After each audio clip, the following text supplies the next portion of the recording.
நாமக்கல் மாவட்டம் வரமத்தி வேலூர் அருகே தோட்டத்து வீட்டில் மூதாட்டி கொல்லப்பட்ட வழக்கில் 2 பேர் கைது செய்யப்பட்டிருக்கிறார்கள். மேலும் விவரங்களை செய்தியாளர் ஸ்ரீதர் வழங்கிட கேட்கலாம். ஸ்ரீதர் வணக்கம், மேலும் தகவல்களை சொல்லுங்க. நாமக்கல் மாவட்டம் சித்தம்பூண்டி அருகே உள்ள கொளத்துப்பாளையம் கிராமத்தில் தனியாக தோட்டத்து வீட்டில் வசித்து வந்த சாமியாத்தால் கடந்த ஜூன் 7ஆம் தேதி மர்ம நபர்களால் கத்தியால் குத்தி படுகொலை செய்யப்பட்டார். இது தொடர்பாக வரமத்தி வேலூர் டிஎஸ்பி சங்கீதா தலைமையில் 4 தனிப்படைகள் அமைக்கப்பட்டு அந்த கொலை செய்யப்பட்ட சாமியாத்தால் தொடர்பாகவும் அதே தொடர்பாக மர்ம நபர்கள் குறித்தும் 4 தனிப்படைகள் அமைத்து தீவிர தேடுதல் வேட்டையில் ஈடுபட்டனர். இந்த நிலையில்தான் மூதாட்டியை கொலை செய்த சம்பவம் தொடர்பாக 2 பேரை அந்த தனிப்படை போலீசார் கைது செய்துள்ளனர்.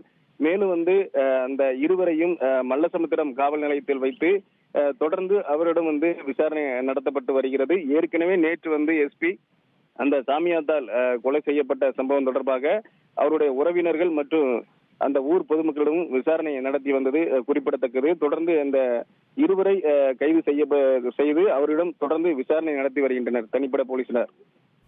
தகவல்களுக்கு நன்றி ஸ்ரீதர்.